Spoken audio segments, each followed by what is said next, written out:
भगवान की माता जी की सभी अपने स्थान में बैठ जाए, शीघ्रता के साथ और शांत भाव के साथ बैठ जाए। समय नेक्स्ट नहीं लास्ट नहीं करना होगा। अरे खड़े मत हो, बढ़ जाओ।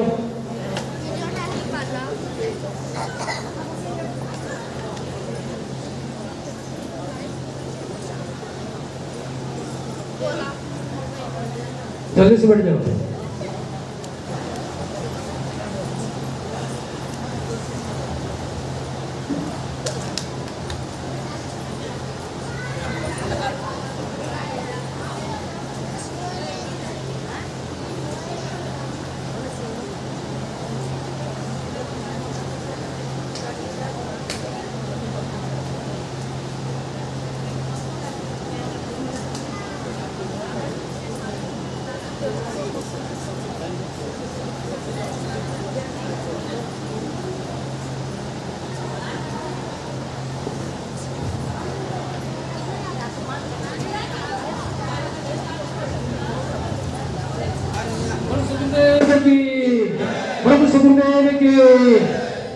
सभी साधक भाई महावन ध्यान दीजिए। आज जैसे भी 8 तारीख है, अप्रैल 8 है, बुद्धदेव माता जी का आज अवतरण दिवस है और कल भी तिथि के हिसाब से पूज्यपाद सुखदेव जी का अवतरण दिवस है। ऐसे श्रेष्ठ 2 दिन होना और 2 दिन शिविर होना, और ये भी हमारे क्षेत्र में ये हम सभी के लिए सौभाग्य की बात है। इसलिए पूरे हिंदुस्तान से जो भी सुखदेव जब कोई जाति वचन देते हैं उसको ग्रहण करना है, आत्मसात करना है और उनके शिष्यों में निवेदन भी करना है कि हे सुखदेव जी, आपके शिष्यों में हम सभी गुरु भाई माँ बहनों का कोटि कोटि प्रणाम है। हमारे जीवन में जो भी बाधाएं हैं, दुख हैं, कष्ट हैं, तकलीफ हैं, वो दूर हो और जीवन का जो लक्ष्य है उस लक्ष्य को हम प्राप्त कर सकें और आपके शिष्यों में हमेशा हमारा मन लगे रहे। आपके प्रति हमारा श्रद्धा, भक्ति, विश्वास का भाव और उन्हें निश्चल भक्ति प्राप्त हो आपके चरणों में। ऐसा ही आपके चरणों में निवेदन है, प्रार्थना है और उस निवेदन प्रार्थना के साथ 5 बार जयकार के माध्यम से हम पूजन करेंगे। केवल जयकार के माध्यम से पूजन करेंगे, भेदभाव से जयकार करना है। बोलो सदगुरुदेव की, बोलो सदगुरुदेव की, बोलो सदगुरुदेव की, बोलो सदगुरुदेव की, बोलो सदगुरुदेव की। ओम हर हर महादेव।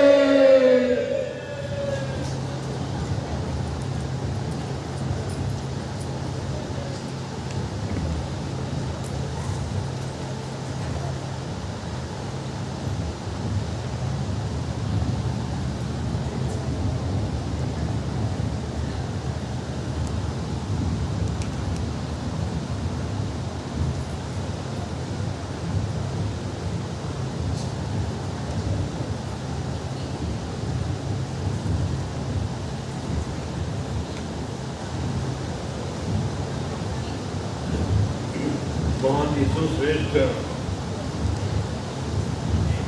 और सुखद संयोग है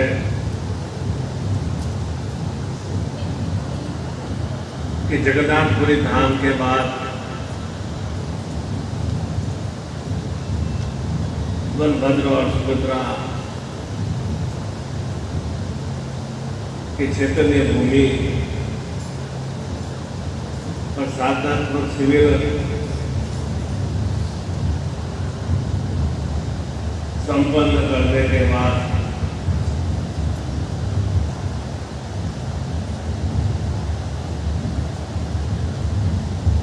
पुनः 3-4 महीनों के भीतर ही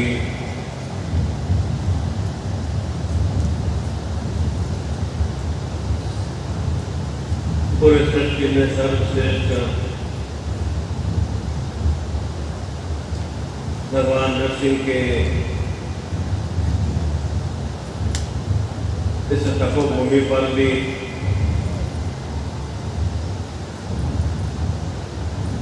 मुझे अवसर प्राप्त हुआ और यह अवसर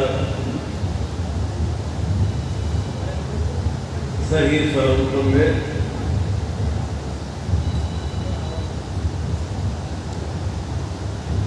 आपके शुभ भावों के फलस्वरूप, शुभ चेतना के फलस्वरूप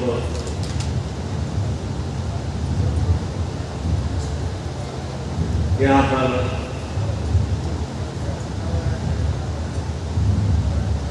आने का अवसर प्राप्त हुआ और प्रथम बार ऐसे नरसिंहनाथ धाम में आकर अपने आप को मैं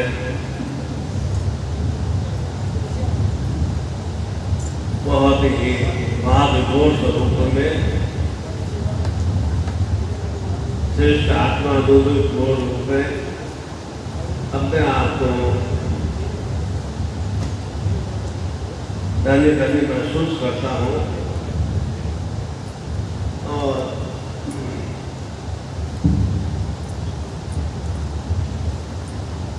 विशेष रूप से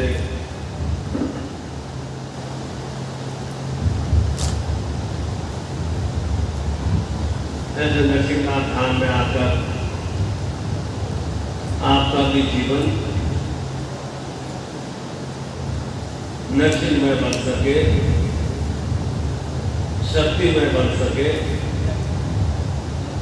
यही मैं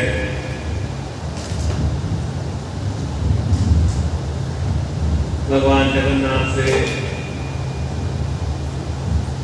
भगवान नरसिंहनाथ जी से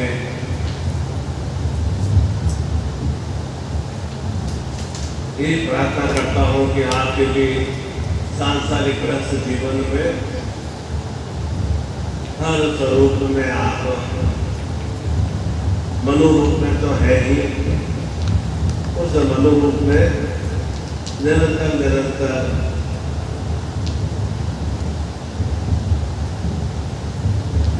सिंह रूपी शक्तियों के भाव चिंतन की वृद्धि हो, क्योंकि किसी भी स्वरूप में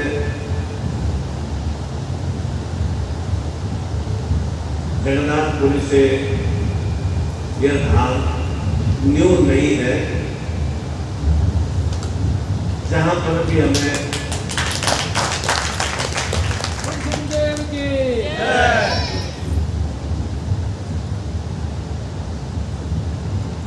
निरंतर अपने सांसारिक जीवन में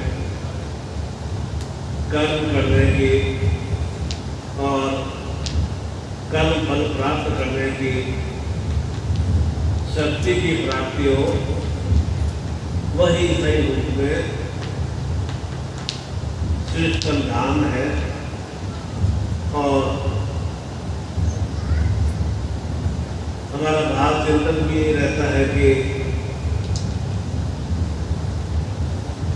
कर्म करते हुए, सत्कर्म करते हुए निरंतर हमें सुस्थितियों की प्राप्ति हो। और सत्कर्म का भाव चिंतन का तात्पर्य जो सत्य स्वरूप है, अर्थात सत्य का तात्पर्य प्रकाशमय, आनंदमय है, वह सत्य का भाव चिंतन है। उस प्रकाश में, आनंदमय चेतना का विस्तार निरंतर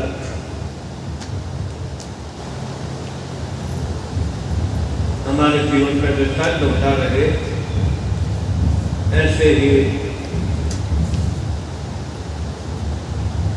इस नरसिंहनाथ धाम में और पूरा उड़ीसा प्रांत उड़िया संस्कृति से और चैतन्य रूप में और विशेष रूप से हजारों वर्ष प्राचीनतम स्वरूप में जितने देवी देवताओं के अवगत आराधना इस प्रांत में होती है, उतना आस्था और विश्वास अन्य जगह देखने को नहीं मिलता है। और विशेष रूप से हम भले ही हरिद्वार की या प्रयाग की तीर्थ यात्रा कर रहे, परंतु एक आत्मिक संतोष और विशिष्ट चेतना की प्राप्ति जगन्नाथ धाम में और नरसिंहनाथ धाम में प्राप्त होती है, वह अन्य कहीं प्राप्त नहीं हो पाती। और हम देवी देवताओं के अखंड आराधना भी अलौकिक शक्तियों की प्राप्ति के लिए, जो हमारे लिए दुर्लभ हो या बहुत ही कष्टमय क्रिया करने के बाद प्राप्त हो, उसी के लिए हम कि हमारे दुर्लभ स्थितियों की समाप्ति हो और जो भी संकट या व्यथा परेशानियां हैं, कष्ट है, वे विलकित हो सके। इसीलिए हम उस प्रार्थना के माध्यम से, आरती के माध्यम से, अर्चना के माध्यम से अखंड आराधना करते हैं, जिससे कि हमारे कार्य यथाशीघ्र सुसफल में हो सके। इसीलिए हम आद्य शक्ति स्वरूप में माता समलेश्वरी की, जो कि पूर्ण स्वरूप में शक्ति का ही भाव है, और शक्ति कोई बल से नहीं कि मैं बहुत हट्टा हूँ या 100-200 किलो मेरा वजन है तो वह मैं शक्ति से परिपूर्ण हूँ। शक्ति का भाव चिंतन कि निरंतर मैं जीवन में अष्ट सिद्धियों और धर्म विधियों से मैं युक्त हो सकूं। जो भी मेरी जीवन की अष्ट स्वरूप में, 8 स्वरूपों में जो चेतना है, वह मुझे निरंतर क्रियाशील रूप में प्राप्त होती रहे। और साथ ही साथ जो भी नूतनता के भाव चिंतन है, वे मैं निरंतर आत्मसात करता रहूं। इसी के लिए हम नित्य प्रतिदिन जैसे जैसे हमारे भाव चिंतन होते हैं, वैसे वैसे हम अखंड आराधना देवी देवताओं की, कुल देवता की, अपने सदगुरु की, अपने इष्ट की आत्मिक भाव से संपन्न करने से ही हमारा एक तरह से आत्मा का यानी मन का जुड़ाव देवी देवता से हो पाता है। और यदि हम प्रसन्न भाव से, आत्मिक भाव से प्रार्थना नहीं करते हैं, तो ठीक वैसे ही जैसे जिस समय से परिवार में हम हमारा संतान के प्रति एक आत्मिक जुड़ाव होता है, मानसिक रूप से, शारीरिक रूप से जुड़ाव होता है, ठीक उसी तरह से आत्मिक भाव से पूजा अर्चना करने से हमारा भी ईश्वर से, हमारा भी इष्ट से, हमारा भी गुरु से एक आत्मिक रूप से, पारिवारिक रूप से, शारीरिक रूप से, मानसिक रूप से हमारा उनका संबंध बन जाता है, एक कांटेक्ट बन जाता है, एक संपर्क बन जाता है। और उसके भाव चिंतन से ही हमें सुस्थितियों की प्राप्ति होती है। हम अपने पति से, संतान से, अपने परिवार के सदस्यों से आर्थिक रूप से स्नेह रखते हैं, तो निश्चित रूप से हमें पुनः उसका कोटि रूप में वैसी ही सुस्थितियों की प्राप्ति होती है। और अन्य रिश्तेदारों से या पड़ोसियों से या दूर के कोई भी और हमारे मित्र हैं, तो उससे हम थोड़ा फॉरवर्ड रूप में हम संपर्क रखते हैं, तो हमारा उनसे एक संवाद फॉरवर्ड रूप में होता है, तो वे भी हमारे साथ फॉरवर्ड रूप में बने रहते हैं। तो जिस तरह से हम अपने इष्ट की अखंड आराधना पूजा अर्चना जैसे भाव चिंतन से करते हैं, उसी का जो हमें जीवन में स्थितियों की प्राप्ति होती है। और प्राप्त किससे करना है? प्राप्त शक्ति भावों से करना है। प्राप्त हमें देवी देवताओं से करना है। तो देवी देवताओं की अभ्यर्थना, उन शक्ति भावों की अभ्यर्थना, चाहे वो भगवान नरसिंहनाथ हो या भगवान जगन्नाथ हो या माता सुंदरेश्वरी या विमलेश्वरी हो, तो वे जो कि सब शक्तियों से परिपूर्ण है, उनसे हमें प्राप्त करना है। जो परिपूर्ण है, तो परिपूर्णता में से हम उनसे कुछ प्राप्त करते हैं तो वे परिपूर्ण ही बने रहते हैं। ठीक उसी तरह से हम जीवन में निरंतर पूर्णता नहीं हो पाते हैं। भगवान नरसिंहनाथ का विग्रह देखते हैं, चित्र देखते हैं, तो बहुत ही उग्र रूप में हमें दिखाई देता है। परंतु जीवन में यदि सुश्रेष्ठता को प्राप्त करना है, सुस्थितियों को प्राप्त करना है, तो एक जीवन में उग्र भाव या क्रोध भाव होना आवश्यक है। क्रोध का तात्पर्य कि निरंतर में उस कार्य को यथाशीघ्र सुसफलमय करना है, श्रेष्ठ में करना है। इसके भीतर में वह क्रोध वाली एक भीतर में शक्ति होनी चाहिए। निरंतर में अपने भीतर में ऊर्जा का विस्तार कर सकूं, वह हमारे भीतर में एक भाव चिंतन होना चाहिए। वह क्रोध का भाव चिंतन में अर्थात निबद्ध रूप से, चाहे हम सामने स्वरूप में घर में बैठ बैठे खाना बनाती है, या हम दुकान पे जाते हैं या नौकरी पे जाते हैं, तो हम एक ऊर्जा से युक्त होकर जाते हैं कि मुझे अपने दुकान को सही ढंग से चलाना है, मुझे अपने बराबर नियमित रूप से 30 दिन तक बराबर अच्छी तरह से नौकरी करना है, तो मुझे 30 दिन पूर्ण होने पर मुझे अच्छी सैलरी की प्राप्ति होती है। मैं घर में जो कार्य कर रहा हूँ वह भीतर में वो क्रोध का यानी शक्ति का भाव होना आवश्यक है, और शक्ति भाव से ही हम उस कार्य को सही ढंग से संपन्न कर पाते हैं। इसलिए प्रत्येक कार्य को सुसफल बनाने के लिए वह ऊर्जा रूपी क्रोध, ऊर्जा रूपी चेतना हमारे भीतर में होना परम आवश्यक है।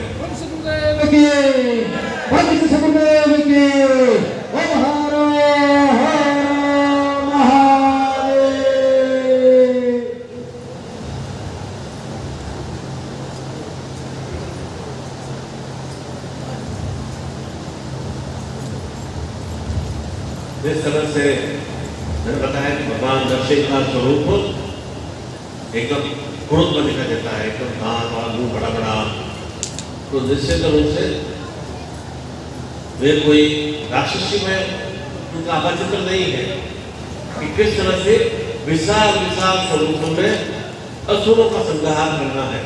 तो हमारी समस्या विशाल विशाल होती है, चाहे हमारे जीवन में बढ़ती करना है या धर्म का विस्तार करना है या ग्रस्त सुखों की बढ़ती करना है, तो सामान्य कर्म करते हुए तो जीवन में हम धन लक्ष्मी को प्राप्त नहीं कर पाते या धन की बढ़ती नहीं कर पाते, उसके लिए हमें थोड़ा परिश्रम अधिक हमें करना पड़ता है। तो उसके लिए हमें विशेष रूप से अपने आप को चैतन्यमय बनाना आवश्यक होता है, क्रियाशील बनाना आवश्यक होता है कि मेरा पैसा क्या है कि मेरे पास धन का संग्रह हो, मैं अपने परिवार का भरपूर अच्छा कर सकूँ, मेरा खुद का वो भवन हो सके, मेरा खुद का अच्छा व्यापार हो सके, मेरे और अच्छी जो भी पारिवारिक भौतिक सुख है, मेरे को ग्रस्त सुख है, उनमें मैं अच्छी बढ़ती कर सकूँ। तो उसके लिए हमें कुछ एक्स्ट्रा रूप में हमें मेहनत करनी पड़ती है। तो एक्स्ट्रा रूप में मेहनत करने के लिए क्या है, हमें अपने भीतर में ऊर्जा का विस्तार करना होता है।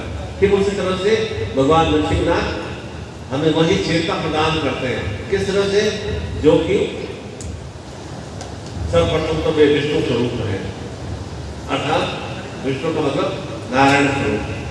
नारायण यानी जो सांसारिक ग्रस्त पारिवारिक जीवन को सही रूप से संचालित करने में भगवान विष्णु की घटना माता लक्ष्मी के साथ संपन्न करते हैं। वे एक तरह से नरसिंहनाथ भगवान विष्णु का एक स्वरूप है। हम भी तो अलग अलग समय में अलग अलग अवतार लेते हैं। जैसे जैसे इस जगह हम कर्म करेंगे, निश्चित रूप से अगला जन्म हमारा उसी तरह से हमारा जीवन नियोजित होगा।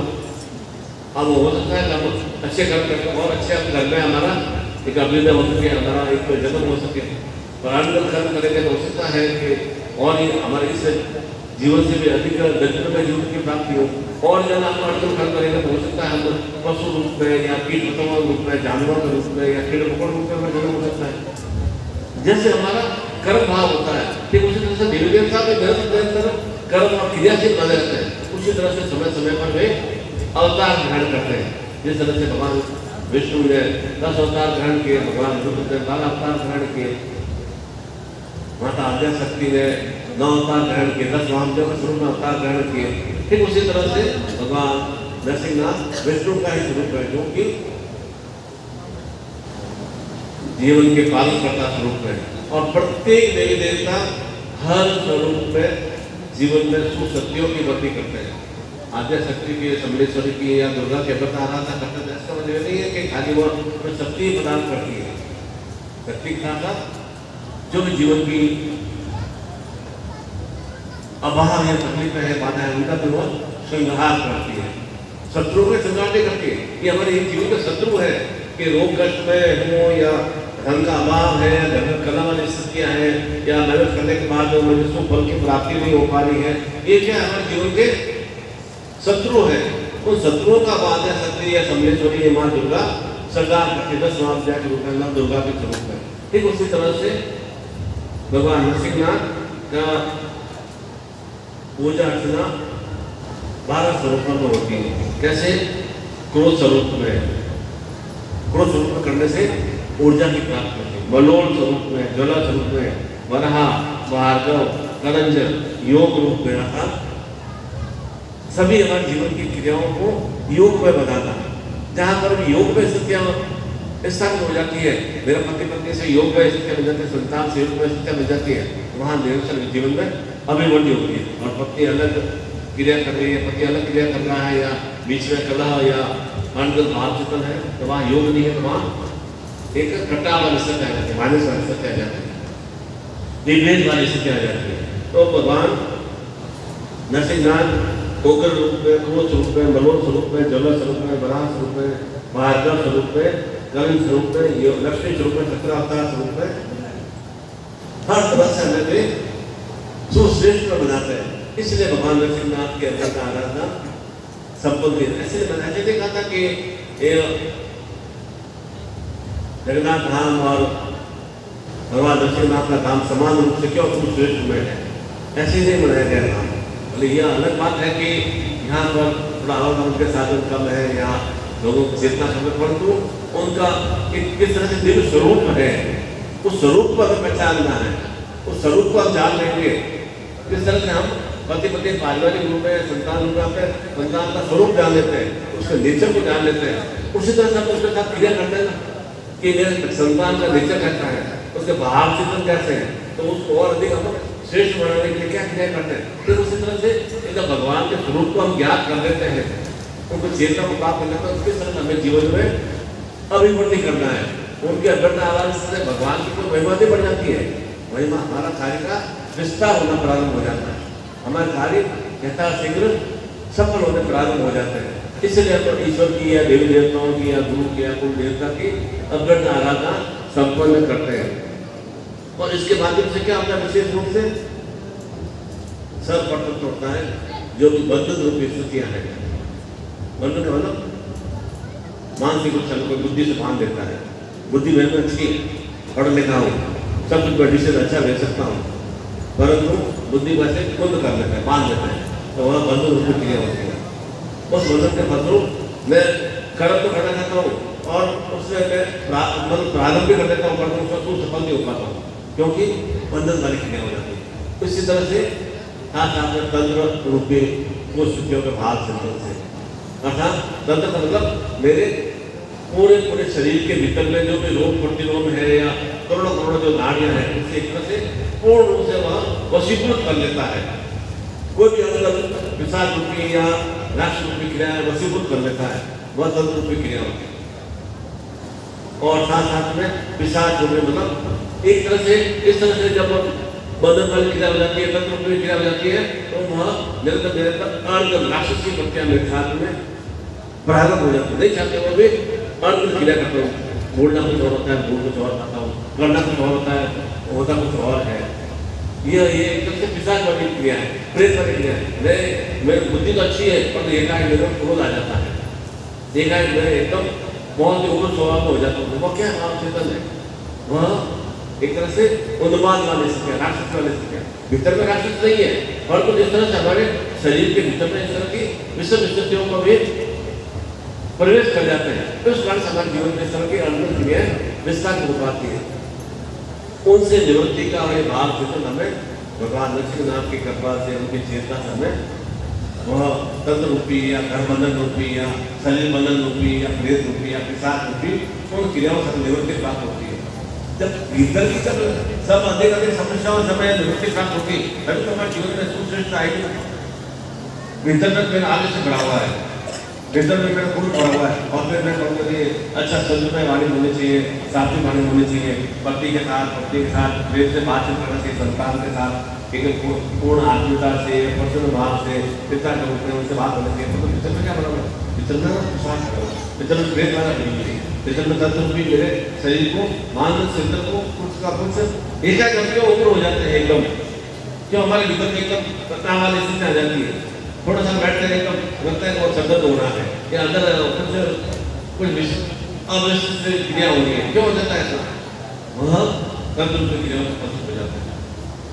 एक सुबह से उठते हैं, क्यों है ना, सुबह से उठते परिवार के साथ झगड़ा करने की प्रवृत्ति आ जाती है, खाते थोड़ी है जैसा 8 घंटे दिन लिए है, उसके बाद सुबह प्रत्येक घर में लड़ने की बातचीत क्यों होती है, प्रेम की बातचीत क्यों होती है, भगवान का नाम लेने की बातचीत क्यों होती है, क्यों नहीं ऐसा कंपनी से होता है कि पहले मैं पूजा करूँ, पहले मैं पूजा करूँगी, पहले मैं भगवान का नमन करूँ, पहले मैं स्नान करना चाहूँ, पहले मैं ईश्वर की आज्ञा करूँ, पहले मैं ये पाठ करूँ, पहले मैं गीता का पाठ करूँगी, यहाँ लेकिन ईश्वर का पाठ करूँगी, यहाँ अपने भगवान का स्मरण करूँ, ये चिंतन कर जाता है। कुल पानी भाव चिंतन क्या होता है, क्योंकि भीतर को भरा हुआ है, इसलिए बात होते ही निरंतर पति पत्नी में कला, संतान में कला या लड़ने की बातचीत में निरंतर प्रारूप में ऐसा होता है, जो उसका ऐसा व्यतीत होगा।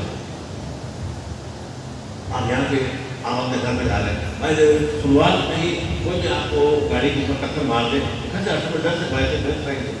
जब तक ऐसा कोई डर भय से रहेंगे ना कि इनको मतलब शुरुआत करते हैं, यहाँ से निकला और मेरे साथ ऐसा प्रॉब्लम हो गया। शुरुआत में आपको झटका लगता है, ठीक उसी तरह से रात को उठते ही यदि राजनीति से हमारा दिवस प्रारंभ होता है तो दिवस पूरा कैसे व्यतीत होगा, ऐसे में तनाव न रहेंगे तो लड़ने लगने वाली बात दिमाग में बहुत लंबे समय तक बनी रहती है।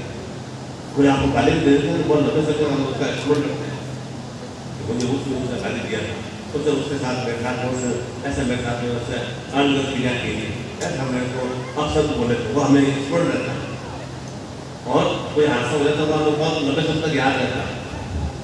ऐसा जब प्रारंभिक दिवस ही हमारा एकदम से रात को जन्म में ऐसी क्रिया होती है, दिन पर हमें अवश्य होना था। ये सभी क्रिया ये तत्व रूपी, प्रेत रूपी, पिशाच रूपी, घर बदल रूपी या शरीर बदल रूपी क्रिया है, नहीं जानते हैं हम। आप लोग जानते हो मैं पति से क्रोध करूँ या पति से या बच्चों से क्रोध से बात करूँ या लड़के से बात करूँ, थोड़ी जानते हैं आप, और ऐसा क्या बन जाती है, नित्य नित्य बनती है। तो यह सब कुछ निश्चित रूप से कुछ असुर बढ़तियाँ, असुर राक्षस बढ़तियाँ हमारे चारों तरफ बराबर प्रेत रूपी, पिशाच रूपी अंदर की अवस्था हम भ्रमण करती रहती है, और वही हमें दिखाई देते हैं। क्यों हमें पूरे पूरे शब्द क्यों दिखाई देते हैं, अच्छे से क्यों दिखाई देते हैं, जीवन शब्द क्यों दिखाई देते हैं, भगवान का समय क्यों नहीं रात्रि में सपने देखते हैं, क्यों दिखाई देते हैं, असुर बढ़ते क्यों दिखाई देते हैं, क्योंकि सारा तरफ हमारा शरीर के भीतर में वैसी बंधन वाली क्रियाएं हैं, इस कारण से हमें अंतर भाव की हमें प्राप्ति होती है। और साथ साथ में इससे वह प्रेत बंधन, तंत्र रूपी क्रियाएं और भौतिक और सांसारिक सुखों का अभाव हो जाता है। कर्म तो बढ़ने जाते हैं, राज्य बढ़ने जाते हैं, बहुत हमें सुख सफलता की प्राप्ति नहीं हो पाती है। जब भगवान नरसिंहनाथ के गण आराधना करने से हमें इस तरह से सुश्रेष्ठता की की प्राप्ति के लिए एक सन्मान की प्राप्ति हो जाती है। और सम्मान मतलब क्या, श्रेष्ठ मार्ग जो कि अब हम गतिशील हो सकते हैं। और उसके उसी तरह से सत्संग करने का तात्पर्य भी क्या है कि ऐसे संतों का संग करना जिससे हमारे भीतर में अज्ञानता की समाप्ति हो, हमारे कार्यों में अनुवाद में समाप्त हो सके। इसलिए सत्संग में बैठने की क्रिया प्रारंभ करते हैं। सत्संग मतलब भगवान से हमारा एक तारतम्य जुड़ा हो सके। राष्ट्र हमारा कार्यक्रम तो सत्य हो जाता है, भगवान हमारा कार्यक्रम जुड़ा हो सके, ईश्वर से हमारा एकाकार रूप हो सके, उनकी शक्तियों को मैं आत्मसात करता हूँ। जब हम जगन्नाथ भगवान का दर्शन करते हैं, आपस में देखते हैं, भगवान श्री का दर्शन करते हैं, ऐसे देखते हैं, क्या समय प्रसन्न हो जाता है।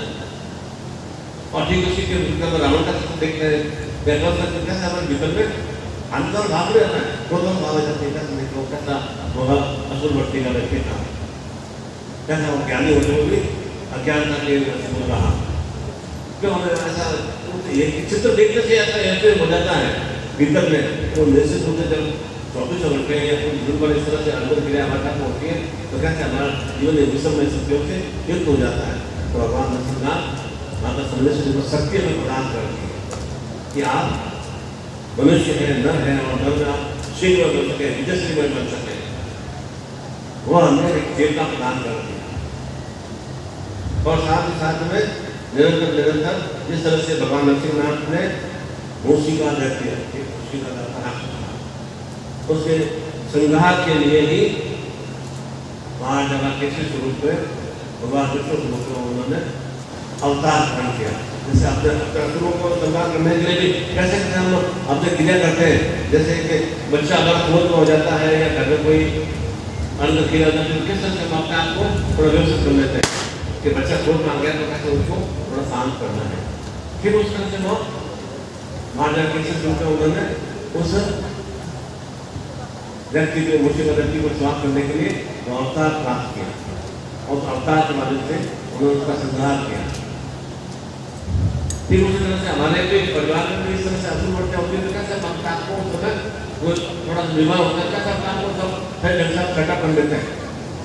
वह हमारा शिव का भाव है, एक मतलब विजयश्री का भाव शिव का से इस तरह से कैसे जगत में एकल एक राजा होता है, 50 राजा जगत में नहीं होता है, वह एक ही राजा होता है, वो जंगल का अधिपति होता है। कैसे वैसे छोटे छोटे जानवर बड़े बड़े जानवर से घबराते हैं, तो वह कैसे शक्ति में परिपूर्ण है, वह शक्ति हमें आत्मसात करनी है। उसी के विशेष रूप से साधन को प्रकट है भगवान नरसिंहनाथ के, और साथ साथ में ये लक्ष्मी स्वरूपा भी है। नरसिंह मतलब मैं सामान्य रूप से नर हूँ, और मैं सिंगल में स्थितियों को प्राप्त कर लिया, शेर में स्थितियों को प्राप्त कर लिया, विजय से स्थितियों प्राप्त कर लिया, तो निश्चित रूप से मेरे भी जीवन में लक्ष्मी को स्थितियाँ प्राप्त हो। क्या होता है, ये अष्टि नवनीति के प्रदाता है। समलेश्वरी के अपने आराधना में किसे की करती है कि हमें हर रूप में पूर्ण सत्य में संगार हो सके। शक्ति हमारे जो 80% भरी हुई है, बुद्धि हमारे सबसे समान रूप से है, परंतु वह बुद्धि हमारी भ्रमित हो जाती है, शक्ति हमारी अंत क्रियाओं में ही व्यय हो जाती है।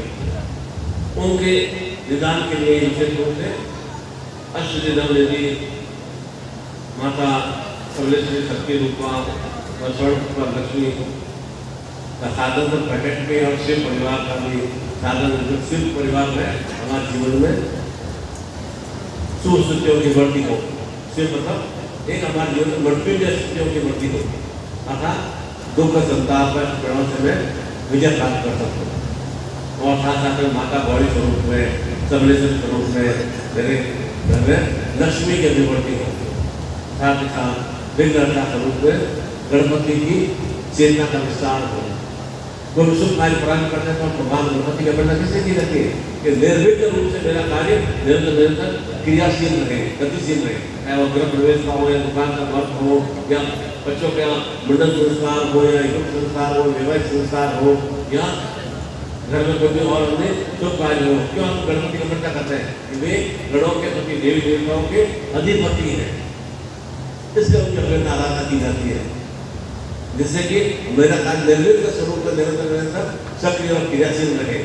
जब मृत्युंजय रूप की शक्तियों की प्राप्ति होगी, माता समलेश्वरी गौरी में शक्तियों की प्राप्ति होगी, गणपति में विजय सिद्धि सोमनाथ की प्राप्ति होगी, और कार्तिक में विजय सिद्धि की प्राप्ति होगी, तो निश्चित रूप से ऐसे ही हमारी भी संतान हो, ऐसे ही हमारे घर में भी एक सुरक्षा रूप में नारी हो, ऐसे ही भगवान शिव स्वरूप में हमारा परिवार का संरक्षक हो। दोनों सामंजस्य होना आवश्यक है। गौरी रूप में खाली इसलिए सौंदर्य में बने रहे और एकदम शांत में बहुत नहीं, शांत में बनने के लिए भगवान को मतलब आदमी को भी शिव में बनना होगा, क्रोध में नहीं बनना है। फिर तो क्रोध में बन गया और जहाँ एक तरफ गौरी में है एक तरफ क्रोध में है तो वहाँ पर क्या होगा? दूध और एक साथ चलता नहीं है तो क्या होगा? मतलब दूध जब फट जाएगा जिसके कुछ में से परिवार में भी एक विभेदन आ जाती है। जहाँ गौरी में सुरक्षा में स्त्री चाहिए तो वहाँ आदमी को भी शिव में बनना पड़ेगा, शांत में बनना पड़ेगा, मृत्युंजय युक्त बनना पड़ेगा, तब वह जीवन में एक शिव परिवार चक्रवर्ती होती है। और संतान को भी गणपति या कार्तिक में विजयश्री पर बनाना है तो माता पिता को भी शिव शक्ति स्वरूप में बनना पड़ेगा, शक्ति पर बनना पड़ेगा, तब हम अपने संतान की सुसंस्कार से हो सकेगी। मैं अपने भीतर में सुसंस्कार पैदा उत्पन्न करूंगा, उन्हें क्रियान्वित करूंगा, तभी तो मैं संतान वैसे कुछ ज्ञान ले पाएंगे या सीख पाएंगे ना। मेरे घर में वातावरण कैसा है, देते देते भोजन हो रहा है, बच्चा हो रहा है, आरती हो रही है, संतान होते हैं आपकी ठीक रहती है। तो यहाँ तो किताबों दिखाने पड़ती है कि ओम जय अम्बे गौरी में श्यामा गौरी, ओम जय शिव ओमकारा, ओम नमस्ते ओमकारा, तो सिखाने में पड़ता है। निरंतर हम मंदिर डांस करते हैं, निरंतर उच्चारण करते हैं, तो संतान सीख लेता है। और यही अन्य क्रिया करते हैं तो संतान नसी क्रिया में सीख लेते हैं। अब चिंतन ये करते हैं हमें किस तरह से हमारे भीतर में जो शक्तियां उन्हें किस तरह से उजागर करना है। निश्चित रूप से हमारा जो देव प्राप्त हुआ, मनुष्य देव प्राप्त हुआ है और देवी देवता का स्वरूप नहीं है, और वो देवता के स्वरूप को पूर्ण प्राप्ति के लिए वो साधन भाव से होना चाहिए तथा जीवन के अनेक अनेक सुसाधन हमें जुटाने होंगे, सुसुंजों को प्राप्त करना होगा। वह साधन भाव है। ऐसा नहीं कि हम माला लेकर बैठ गए, श्रावण माला कर दिया, 100 लाख दान कर दिया, 5 लाख वह कोई एक साधन नहीं है कि जो मेरे जीवन में अभाव वाली स्थितियाँ हैं, न्यून वाली स्थितियाँ हैं, उन अभाव और न्यूनताओं को मैं समाप्त कर सकूँ। वह साधन भाव चिंतन है। वह मेरे भीतर में प्रमुख रूप में मेरे भीतर में आत्मसात हो सके, वह साधन भाव चिंतन है। तो माला लेके बैठने से नहीं है, मतलब माला लेके बैठ गए बहुत साधन हो गए। ऐसा ही एक संत ने कहा कि बेटा को थोड़ा भगवान का नाम लिया करो, नारायण नारायण नारायण नारायण, है ना। ऐसा नाम लेने से क्या होगा, थोड़ा बार ईश्वर करने से भगवान की चेतना की प्राप्ति होती है। तो ऐसा 24 घंटे नाम लेना है, हाँ 24 घंटे नाम लेना है। आज तक लोग कैसे करते हैं, गाड़ी के अंदर पेट्रोल में डाल देते हैं, है ना। ओम नारायण ओम नारायण चलता रहता है, यहाँ ओम नमः शिवाय ओम नमः शिवाय आरती करते रखे और काम कुछ भी कर रहे हैं, बीड़ी सिगरेट पी रहे हैं और साथ में आरती चल रही है ना। और इसमें भगवान का भजन भी चल रहा है, भगवान का शुद्ध भजन चल रहा है, माता का भजन चल रहा है। मेरा जगन्नाथ हो गया और हम बीड़ी पीना चाहिए, मेरा जनता सब खा रहे हैं और क्रिया हो रही है। और कुछ नहीं, वो बहुत बड़े घर में भी कुछ भी अलग क्रिया भी कर रहे हैं। वो बाहर खबरों में तो एकदम आवाज़ आ रही है माता भजनों की, हम स्वास्थ्य में हम बैठे हैं यहाँ वहाँ उधर भजन को आवाज़ आ रही है और वापस से लड़ाई झगड़ा कर रहे हैं, वो भजन हमारा उपयोग नहीं आता। भगवान भजन करने से वो दूसरे आ सकती है। शब्द भाव से होना चाहिए। पेंटर में डाल दिया, सीढ़ी में डाल दिया, पिछल से डाल दिया या डंडे डाल दिया, उससे नहीं आता है। भीतर से कैसे उतारना है भगवान शिव के करना को, शक्ति के मंत्रों को या ब्रह्मेश्वरी के मंत्रों को, दक्षिणनाथ के मंत्रों को, जगन्नाथ के मंत्रों को, तो हम जीवन में दर्शन की प्राप्ति कर पाएंगे। कि गुरु मैं तो रोज 2 घंटे ट्रैफिक करता हूँ और गाड़ी में खड़ा करके भजन चलते आते समय जाते समय क्या कुछ ज्ञान क्या मिला, चेतना क्या मिली। अपना वो 2 घंटा सुना और उसने अपना परिवर्तन कितना किया। आपने सोचा नहीं सब कुछ तेरा तुझको अर्पण, सब कुछ तेरा तुझको अर्पण क्या किया आपने। अर्पण तो किया आपने कुछ नहीं प्रदान किया, केवल मुख से बोला ही है, हृदय भाव से नहीं बोला। क्या लागे दिमाग में लागे तेरा नहीं, तुम एक बार ऐसे क्रिया करते ही क्यों है। जब अपने तन मन सब तेरा है, तन मन सब तेरा है, भगवान का है, आप मान जाओ भगवान का है, सही है। ये तो कहता भगवान की कृपा से संसार में ये प्राप्त हुई है, सब कुछ समय भगवान ने प्रदान करता है। फिर मेरा काम क्या करता है, भगवान ने सांस प्रदान की है, भगवान ने शरीर प्रदान किया है, भगवान की इच्छा के अनुसार हमारे जीवन में सांस बराबर चलती रहती है। भगवान जी में जन्म प्रदान करता है, भगवान जी में समय आने पर मृत्यु प्रदान करता है।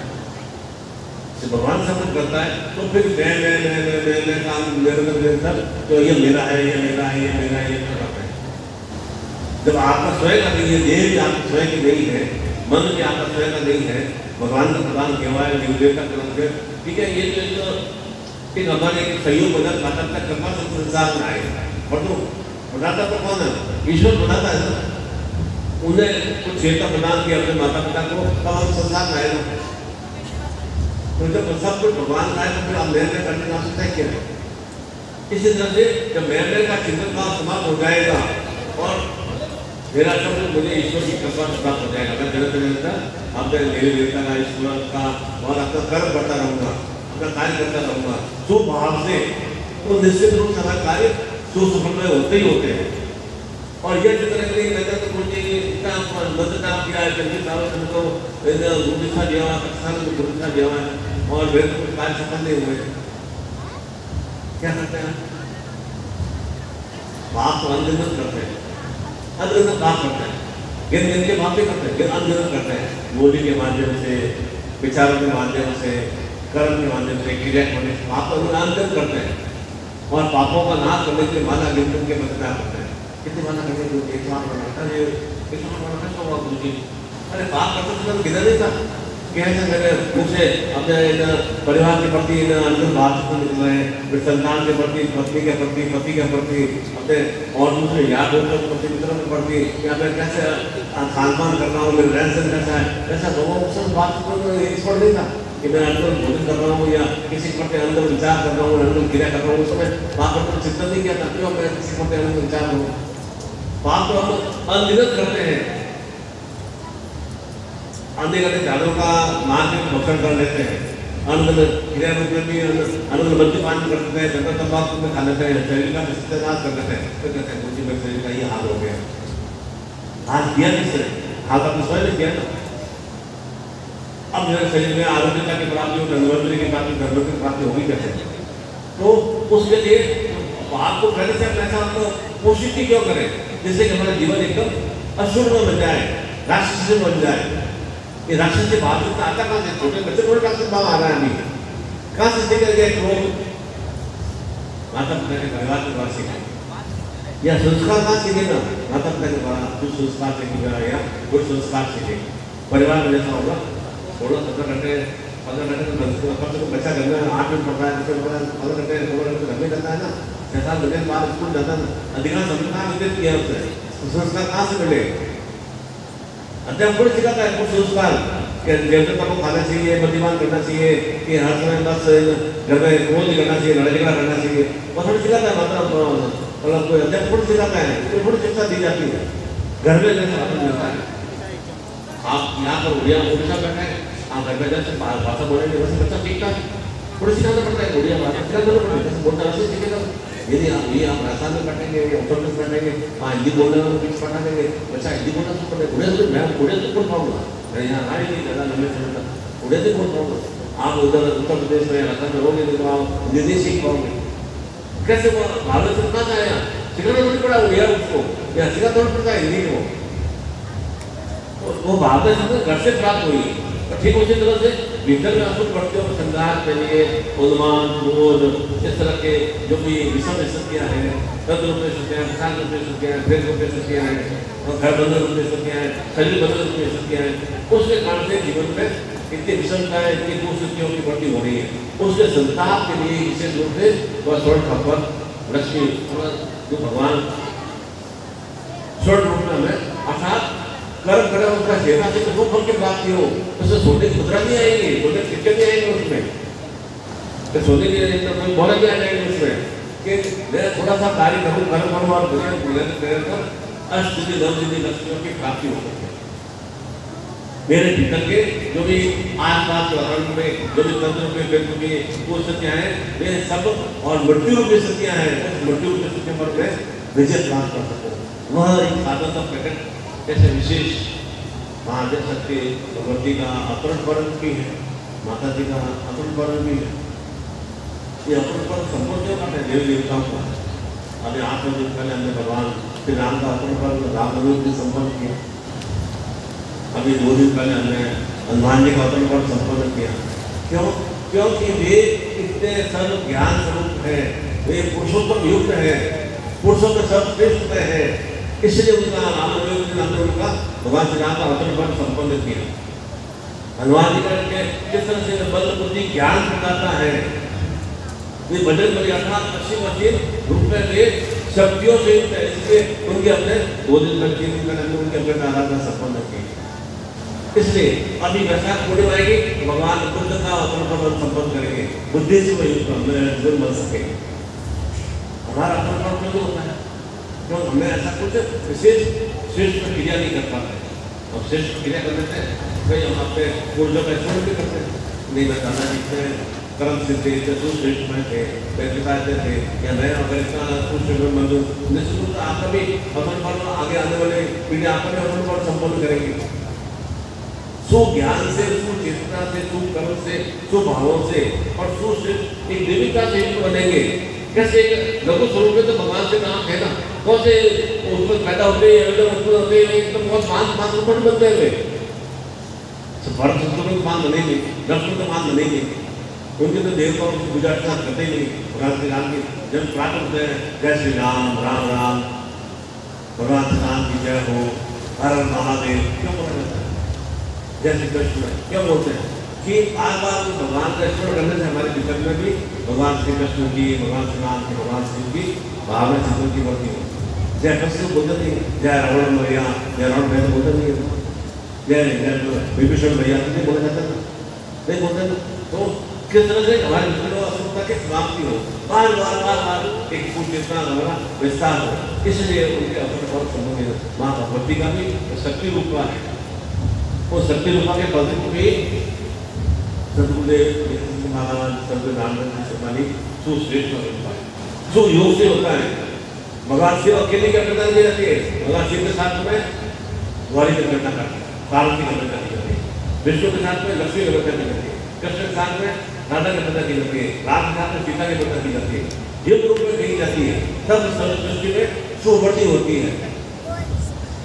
तो आज ऐसे भगवान स्वरूप में, देवी स्वरूप में, शक्ति स्वरूप में माता भगवती का अवतरण पर्व है।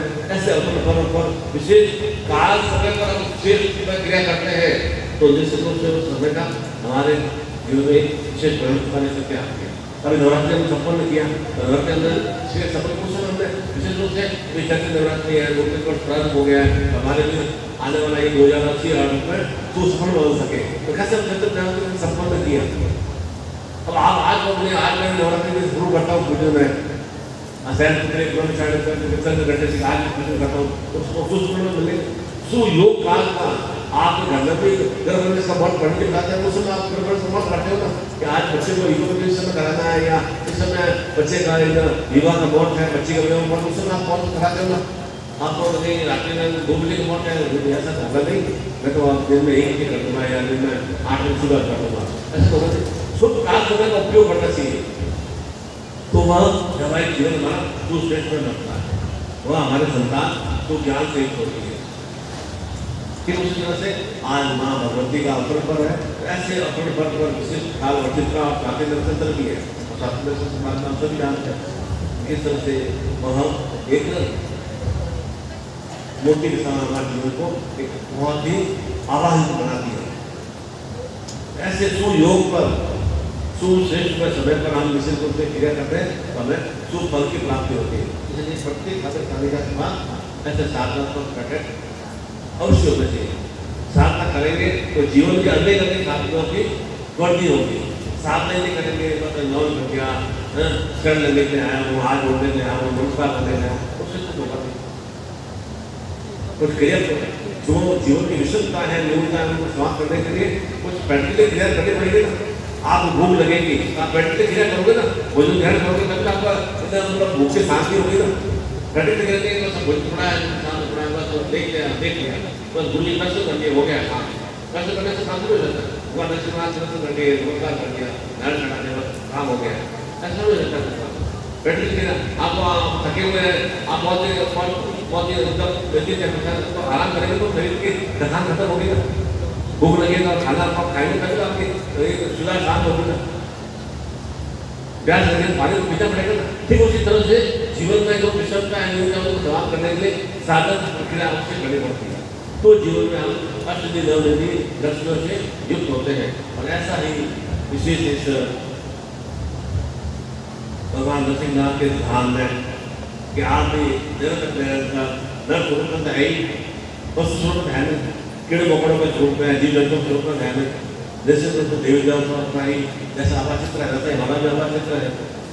हम लोग देव शक्तियों से क्या प्रयोग हो सके, हमारे भीतर की राक्षसी बढ़ती है, हमारे भीतर की रसम बढ़ती है समाप्त हो, उसी के लिए विशेष रूप से ये नरसिंहनाथ धाम में विशेष भूमि पर विशेष तप स्थली पर साधना क्रिया करने से और सदगुरु सानिध्य में साधना करने से उसका एक कोटि गुना लाभ प्राप्त होता है। कि मैं खुद अकेले अकेले घर में बैठ के करूँ और कुछ ज्ञान मिले कैसे क्या मंत्र है मोक्षा करना है, किस भाव चिंतन करना है, तो ज्ञान रहेगा तो वो मंत्र मेरे भीतर और कलम लेके सामने दूसरे में गुरुपति जाप या चेतन जाप या और कोई मंत्र सर्वेश्वरी का या नरसिंहनाथ जी का जाप करेंगे तो सामने रूप से करने से गुंजन होता है ना।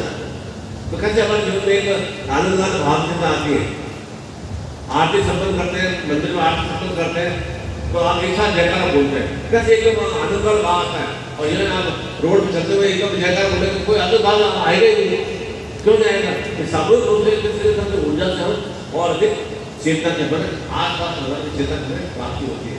ऐसे नरसिंहनाथ धाम में भी आपके भी जीवन में शीघ्र स्थितियों की प्राप्ति हो, श्रेष्ठ स्थितियों की प्राप्ति हो, उसी के लिए विशेष रूप से इस माता भगवती के अवतरण पर्व पर और चित्रा स्वाति नक्षत्र पर आपके भी जीवन में